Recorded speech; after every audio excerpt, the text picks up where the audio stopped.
آج motivational speakers بات کرتے ہیں نا ہزاروں ڈالر لے کر، وہ مولا علی نے فری میں کہی بھی 1400 سال پہلے، کیونکہ وہ فری میں تو ہمیں قدر نہیں ہے. مسئلہ یہی ہے خالی. مثلا مولا نے فرمایا کہ علم کے شرف کے لیے اتنا ہی کافی ہے کہ اس کا نہ رکھنے والا بھی اس کا دعویٰ کرتا ہے. تو آپ کو نہیں لگتا ہے کہ 2024 2025 کا جملہ ہی؟ تو آپ کے پاس یقیناً کوئی نہ کوئی ایپ ایسی ہوگی کہ جس میں نہج البلاغہ ہے، اور آپ ایک کام یہ کرنا شروع کریں کہ آپ زندگی میں خالی ایک کوٹیشن امیر المومنین کا جو تھرڈ پورشن ہے نہج البلاغہ کا، کلمات قصار کا، وہ ایک شارٹ کوٹیشن وہ ڈیلی ایک پڑھنا شروع کریں. آئی تھنک 2 منٹس لگیں گے، اس سے زیادہ نہیں. میں آپ سے اطمینان کے ساتھ کہہ رہا ہوں امیر المومنین کی محبت کے دعوے کے ساتھ کہ اگر آپ نے کم سے کم 2 مہینے یہ کام کیا تو آپ محسوس کریں گے کہ جب آپ بات کر رہے ہیں تو آپ کے کلام میں علی بن ابی طالب السلام کا کلام ظاہر ہو رہا ہے.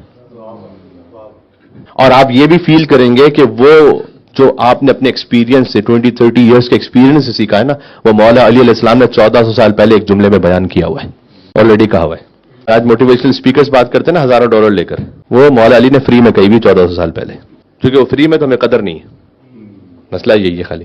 آپ مثلا مولا نے فرمایا کہ علم کے شرف کے لیے اتنا ہی کافی ہے کہ اس کا نہ رکھنے والا بھی اس کا دعویٰ کرتا ہے. تو آپ کو نہیں لگتا ہے کہ 2024 2025 کا جملہ ہی؟ سادہ بات، مولا علیہ السلام کا کلام دعائے کمیل تو ماشاءاللہ ہر سینٹر میں شب جمعہ پڑھی جاتی ہے. کیا اس میں آپ کو قرآن کی ایک وہ صفت نظر نہیں آتی؟ قرآن کی ایک صفت ہے، اس کو جتنا بھی پڑھیں، جتنی بھی تلاوت کی جائے تو وہ پرانا نہیں ہوتا.